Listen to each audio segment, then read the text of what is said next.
Buenos días. En este video vamos a analizar lo correspondiente al tema de vectores y sus componentes.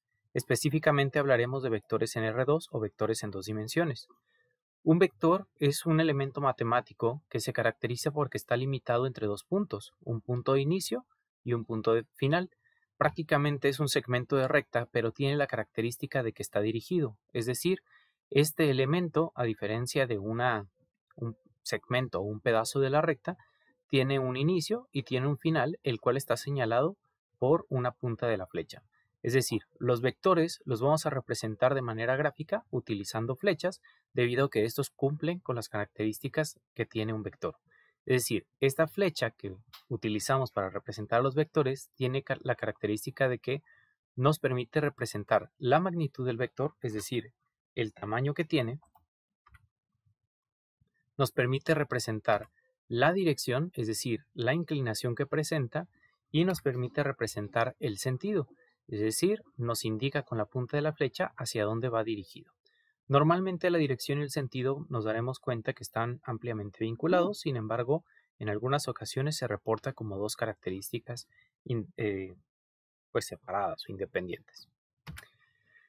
Cabe señalar que en cuanto a la dirección, nosotros nos vamos a basar en un sistema de referencia que va a ser el plano XY, en donde todas las direcciones o los ángulos, en este caso representado con la letra θ para este video, pues están medidos siempre desde el eje X positivo en contra de las manecillas del reloj, es decir, así como aparece la flecha.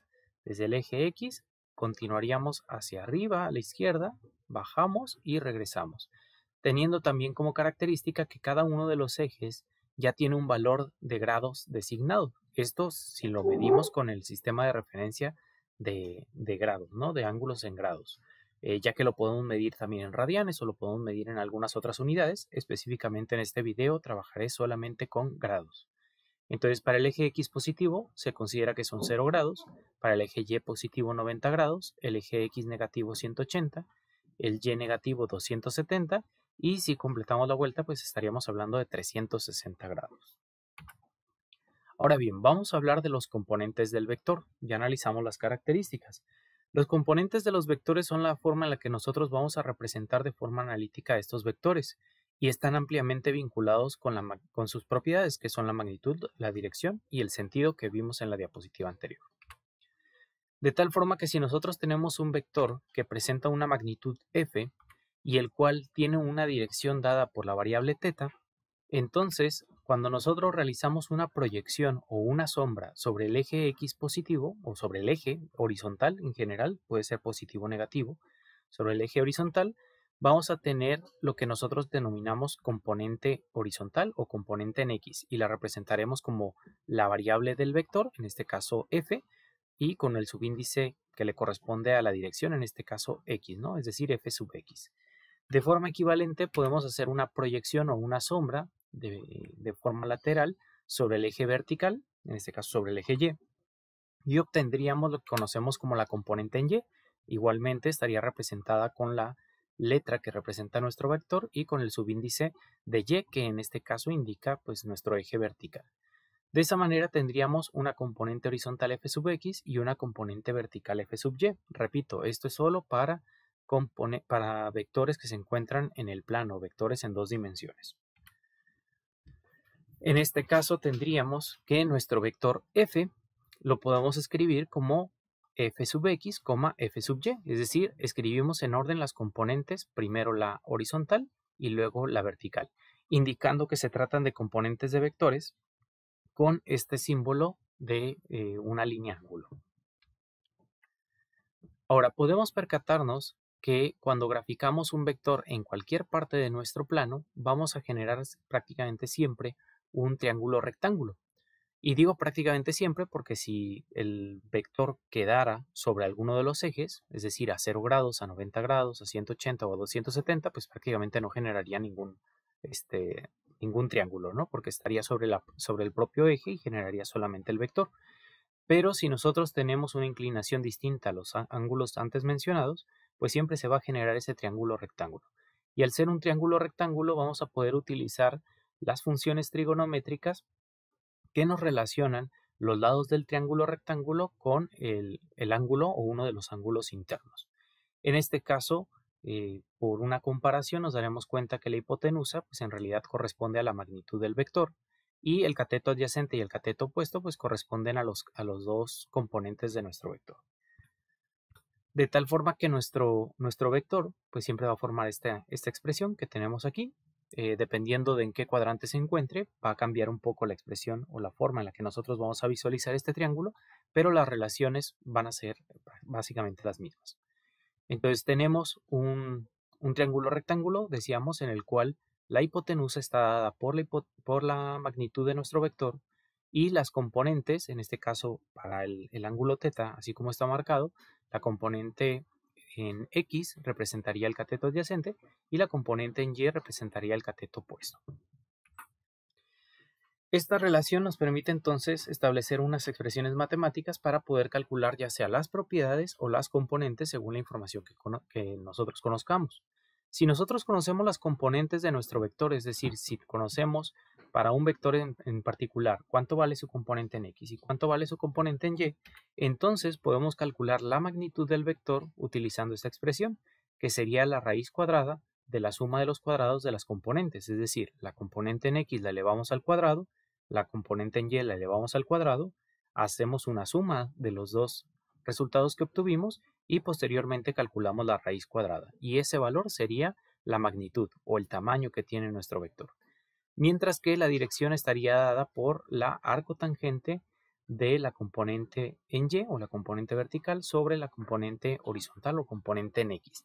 Esto debido a la relación de la función tangente, que establece una relación entre el cateto opuesto y el cateto adyacente. Nada más aclarando que acá es la función arcotangente, es decir, la función inversa a la función tangente, al despejar aquí nuestro ángulo θ que representa la dirección. Por otro lado, si nosotros conocemos la magnitud y la dirección, entonces podemos calcular las componentes. La componente horizontal o la componente en X la calculamos multiplicando la magnitud por el coseno de la dirección y en este caso la componente vertical o la componente en Y la obtendríamos multiplicando la magnitud por la función seno del ángulo θ que representa la dirección. Entonces para calcular la componente en X multiplicamos magnitud por coseno del ángulo y la componente en Y, magnitud por el seno del ángulo. Igual, esto debido a la relación de la función coseno y seno con los catetos de nuestro triángulo rectángulo y la hipotenusa, que en este caso es la magnitud. Hace un momento señalábamos que el ángulo o la dirección siempre se debe de medir desde el eje X positivo. Prácticamente vamos a tener 4 situaciones en las cuales nosotros vamos a tener a nuestro vector, en este caso representado como el vector F, y vamos a analizar cada una de ellas, qué es lo que pasa con las componentes. Si nosotros tenemos nuestro vector ubicado en el primer cuadrante, es decir, si el ángulo o la dirección está entre 0 y 90 grados, entonces vamos a observar que tanto la componente horizontal como la componente vertical tendrían que ser positivos, es decir, la componente horizontal la veríamos aquí y la componente vertical la veríamos acá, ambos con valores, como se mencionó previamente, positivos. Si nuestro vector se encuentra en el segundo cuadrante, es decir, el ángulo o la dirección es de entre 90 y 180 grados, entonces vamos a observar que la componente horizontal adquiere un signo negativo, es decir, la vamos a encontrar hacia el lado izquierdo del origen, mientras que la componente vertical sigue siendo hacia arriba, por lo tanto sigue siendo positiva. En el tercer cuadrante, es decir, en un ángulo entre 180 y 270 grados, nosotros vamos a observar que tanto la componente horizontal como la componente vertical, ambas son negativas. Esto debido a que la componente horizontal pues va a quedar hacia el lado izquierdo del origen y la componente vertical hacia abajo del origen. Por lo tanto, ambos están en direcciones negativas de cada uno de los ejes. Y finalmente, si nuestro vector se encuentra en el cuarto cuadrante, es decir, entre 270 y 360 grados, nos vamos a percatar de que la componente horizontal es positiva, es decir, se dirige hacia el lado derecho, mientras que la componente vertical o la componente en Y es negativa porque esta componente la encontraríamos hacia abajo del eje X y por lo tanto va en sentido negativo del eje Y. Es importante recordar esto, ya que hay algunas ocasiones en las cuales vamos a tener que hacer un análisis gráfico de lo que estamos obteniendo para verificar los signos que obtenemos en nuestras componentes mediante las expresiones matemáticas que vimos anteriormente. Vamos a hacer dos ejemplos. En este caso nos pide que representemos un vector v, el cual tiene una magnitud de 50 y tiene una dirección de 155 grados. Además nos pide que calculemos las componentes. Comenzaremos con la dirección de 155 grados, recordando que esta se mide desde el eje X positivo en sentido contrario a las manecillas del reloj. Entonces, aproximadamente ahí tendríamos un ángulo de 155 grados y tendríamos que generar un vector que parte del origen con una magnitud de 50. Yo voy a suponer que ahí tiene una magnitud de 50 y ya está ahí indicado. Con estos dos datos, dirección y magnitud, entonces podemos calcular las componentes del vector. La componente horizontal, en este caso v sub x, porque el vector se llama v sub x sería la magnitud por el coseno del ángulo, la componente en y sería la magnitud por el seno del ángulo. Al momento de sustituir tendríamos que la componente en x es igual a la magnitud de 50, que es la que nos proporciona el problema, por el coseno de 155, que es la dirección que nos proporciona el problema. Como el ángulo está dado en grados, es importante que nuestra calculadora esté configurada para que nuestras operaciones trigonométricas, nuestras funciones trigonométricas operen en grados, es decir, en nuestra calculadora debe de aparecer la letra D que indica degree, ¿no? O grados en inglés.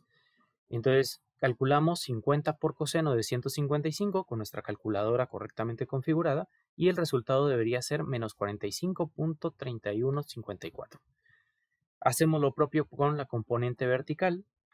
Sustituimos, la componente vertical es igual a la magnitud de 50 por el seno de 155, igual hay que tener nuestra calculadora configurada en grados, y obtendríamos 21.1309.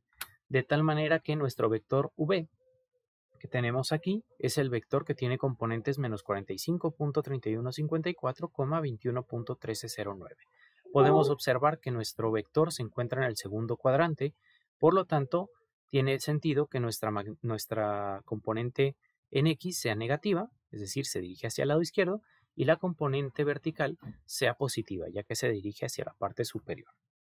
Vamos con un ejemplo más. En este caso tenemos un vector q, el cual tiene componentes 3, menos 2. Sabemos que son las componentes por la notación línea-ángulo que tenemos y porque los valores están separados por una coma. Tendríamos que, en este caso, calcular la magnitud y la dirección, como nos lo solicita. Entonces, graficamos nuestro vector, 3 en x positivo, menos 2 en y hacia abajo, porque es menos 2. Y ya teniendo nuestro vector, entonces pasamos a calcular primero su magnitud. La magnitud habíamos dicho, en este caso la magnitud del vector q, va a ser la raíz cuadrada de la suma de los cuadrados de las componentes horizontal y vertical. La componente horizontal tiene un valor de 3, habría que elevarlo al cuadrado, y la componente vertical, que es menos 2, habría que elevarlo al cuadrado. Entonces elevamos 3 al cuadrado, nos va a dar 9 positivo, elevamos menos 2 al cuadrado, va a quedar 4 positivo, porque negativo al cuadrado es menos por menos, va a dar más. Y entonces vamos a tener la característica de que aquí siempre voy a sumar un número positivo más un número positivo por el cuadrado que se va a aplicar. Entonces sería 3 al cuadrado 9 más menos 2 al cuadrado 4, 9 más 4 nos va a dar como resultado 13 y posteriormente calculamos la raíz cuadrada. La raíz cuadrada de 13 en este caso equivale aproximadamente a 3.6059. Y en el caso de la dirección habíamos señalado que esta se calcula con el arco tangente de la componente vertical sobre la componente horizontal. Tendríamos de esta manera que la dirección θ es igual al arco tangente de menos 2, que es nuestra componente vertical, entre 3, que es la componente horizontal. Al momento de calcularlo con nuestra calculadora correctamente configurada en grados, obtendríamos como resultado menos 33.69 grados. Y ojo, porque nosotros hemos manejado solamente ángulos positivos. Este negativo nosotros lo vamos a tener que interpretar. Nosotros habíamos señalado que el ángulo siempre se mide desde el eje X positivo en sentido contrario a las manecillas del reloj. De esta manera, los ángulos siempre salen positivos. Como el ángulo estamos obteniendo de forma negativa, lo vamos a interpretar como que no va en sentido contrario a las manecillas del reloj, sino que va en el sentido de las manecillas del reloj. Es decir, nosotros tenemos un sistema de XY o un plano cartesiano en el cual consideramos que una vuelta completa en sentido contrario a las manecillas del reloj es de 360 grados. Y si sale negativo, entonces va a favor de las manecillas del reloj. Es decir, son 33.69 grados, pero a favor de las manecillas del reloj, es decir, van en direcciones opuestas. Tendríamos que traducir este sentido del ángulo y entonces lo vamos a hacer de la siguiente forma.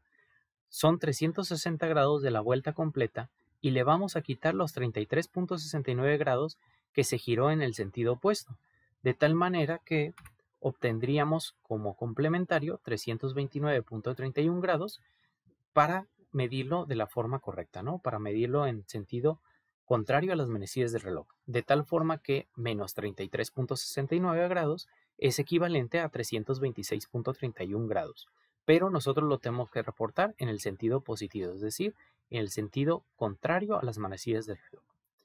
Y bueno, con estos dos ejemplos espero que quede claro cómo se trabajan las propiedades de los vectores y cómo se trabaja también con las componentes, ¿no? Cómo relacionar la magnitud, la dirección y el sentido con las componentes horizontales y verticales para vectores en R2. Espero que haya quedado claro el tema. Muchas gracias por tu tiempo, que pases un excelente día y nos vemos en un próximo video.